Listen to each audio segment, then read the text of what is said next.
Bonjour tout le monde et j'espère que ça va. Bienvenue à toi dans la Blobverse. Aujourd'hui, on va parler de l'épisode 3 et 4 de House of the Dragon. Ce sera une courte vidéo critique, donc contrairement à d'habitude, on ne va pas s'attarder sur tout ce qui s'est passé étape par étape dans chaque épisode, mais je vais surtout parler de mon ressenti, de ce qui m'a marqué, de ce qui m'a plu et déplu, et tout en parlant de tout ça, on fera quelques hypothèses sur ce qui pourrait nous attendre. Attention spoiler du coup sur les 4 premiers épisodes, je ne vous spoilerai pas la suite car je n'ai pas lu les bouquins. Il m'a d'ailleurs fallu regarder plusieurs arbres généalogiques des Targaryens pour pouvoir me situer un peu dans cette histoire, mais pour ceux qui connaissent le destin de chaque personnage, si j'émets quelques petites hypothèses de temps en temps, si je fais fausse route, ou même si je fais pas fausse route, ne me mettez pas de spoil en commentaire s'il vous plaît. Avant de commencer la vidéo, surtout n'hésite pas à t'abonner. Pour l'instant je ne suis pas monétisable, mais pour le devenir j'ai besoin d'un max de soutien, donc s'il te plaît abonne-toi. Pour toi c'est que quelques secondes, pour moi ça représente énormément. Sur ce c'est parti, on lance la courte critique sur House of the Dragon.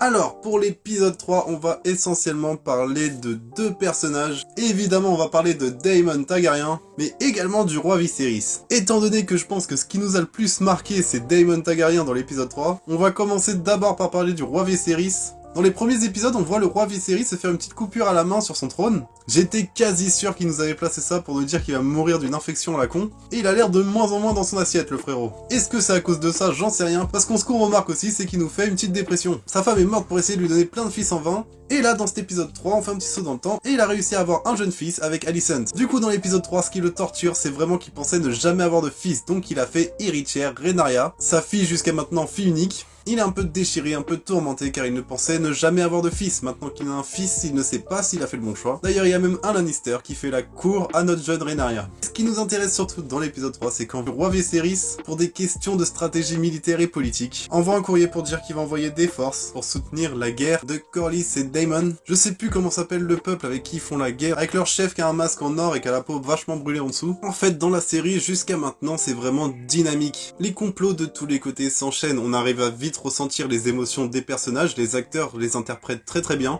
et l'action est assez régulière. La musique crée une intensité permanente, et je trouve que l'atmosphère est vraiment très bien retranscrite. On est en immersion totale dans Westeros. Enfin bref, du coup le roi envoie une missive à son frère Daemon et Corlys, mais lorsque Daemon lit la missive, il ne fait que tuer l'envoyé qui lui a apporté, et décide d'aller directement lui tout seul sur le champ de bataille. La scène est excellente, c'est la scène qui conclut l'épisode 3, je voulais en arriver directement, parce que comme je vous l'ai dit, je veux faire assez bref, car il y a plein de vidéos réactions à tourner et que je n'ai pas envie de prendre trop de temps sur le montage de cette vidéo. Je m'attarderai plus la semaine prochaine quand sortira l'épisode 5, vous inquiétez pas. Enfin bref, Daemon déboule sur le champ de bataille, seul tout, vraiment tout seul, commence à faire semblant de rendre les armes, il y a un grand nombre d'archers qui commencent à l'encercler, et des hommes viennent pour récupérer son épée.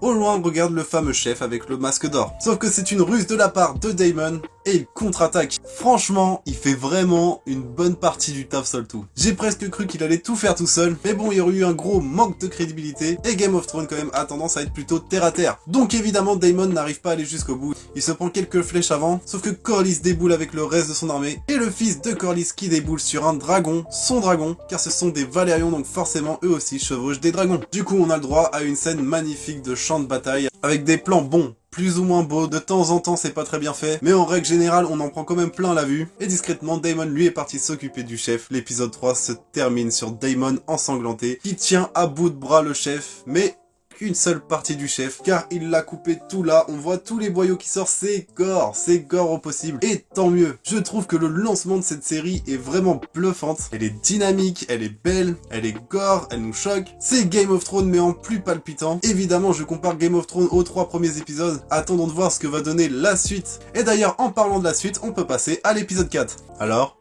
qu'est-ce qu'on a retenu de l'épisode 4? Ça t'a choqué, hein? Tu vois plus ton tonton de la même façon, hein, ou le... Non, franchement, on l'a vu arriver à des kilomètres. C'est pas super choquant. Attention, c'est choquant de coucher avec quelqu'un de sa famille, dans notre monde, dans notre réalité, à notre époque. Tu remontes déjà chez nous il y a quelques siècles, c'était pas trop un problème. Mais là, on est dans la réalité de Game of Thrones, les gars. Et je vous rappelle que dans la dernière saison, Jon Snow, il est tombé amoureux de sa tata en lui faisant l'amour. Que la tante des Stark donne le sein à son enfant de 15 ans, et qu'un nombre de gens incalculables ont pleuré lorsqu'un frère et sœur qui couchaient ensemble sont morts ensemble par amour. Donc bon, rien de choquant, surtout que comparé à Game of Thrones, c'est vachement plus censuré au niveau de la nudité. Je sais pas si vous avez remarqué, mais les seules personnes qu'on voit vraiment nues, où on voit le bout d'un sein, ou même le sgeg si je puis dire, et bah dans House of the Dragon, ce ne sont que des figurants. Tu verras ni le bout de sein, ni le le bout de quéquette d'un des acteurs principaux. Ce qui était clairement pas le cas dans Game of Thrones. Donc en plus ils essayent de mieux nous faire passer la pilule. Mais franchement c'était gros comme une montagne. J'ai vu sur Twitter, ah oui évidemment Twitter, le nombre de gens qui se sont offusqués, mais ils savent ce qu'ils regardent au moins, ils sont au courant de quelle série ils sont en train de mater. En tout cas, moi je voulais parler de ça dès le début parce que c'est vraiment pas quelque chose que j'ai retenu sur l'épisode.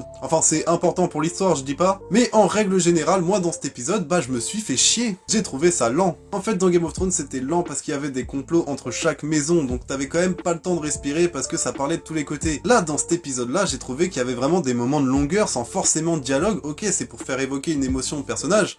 Parfois j'ai trouvé ça trop long. Quand on est arrivé à la fin de l'épisode, je me suis dit putain en fait il s'est rien passé là. Et c'est dommage comparé au lancement qu'ils ont fait. Ils ont fait 3 épisodes vraiment dynamiques et d'un coup d'un seul on a le droit à un épisode 4 assez mou. On sent que c'est un épisode de transition. Je pense que dans l'épisode d'après on fera du coup ce fameux saut dans le temps qui nous fera changer d'actrice par exemple pour Rhaenyra ou Alicent. Mais mine de rien je pense que les épisodes précédents auraient dû être un peu plus lents pour nous préparer à la pilule de celui-ci. Parce que là on passe vraiment de 3 épisodes assez dynamiques, un peu comme sur la fin de Game of Thrones. Un épisode complètement mou, voire plus mou que les premiers épisodes des premières saisons de Game of Thrones. J'ai trouvé que ça faisait quand même un gros écart, mais là on se concentre surtout sur les sentiments de Rhaenyra, sur les sentiments de Viserys. Fait important, Otto a été retiré de ses fonctions, car il avait cramé Daemon et Rhaenyra, et a été le rapporté au roi. Le roi Viserys s'est quand même douté qu'il voulait la couronne, en tout cas qu'il la voulait pour sa descendance, étant donné qu'Alicent est sa fille, du coup Aegon est son petit-fils légitime. Donc voilà, il y a quelques éléments importants évidemment, et en règle générale, j'ai quand même trouvé ça mou. En fait, je voudrais pas qu'il nous ait fait vraiment 3 épisodes pour qu'on accroche à mort dans la série, et que d'un coup on retourne sur des Game of Thrones classiques où là ça va être vraiment mou jusqu'à la fin de la saison, jusqu'aux derniers épisodes 9-10 comme on a l'habitude de subir.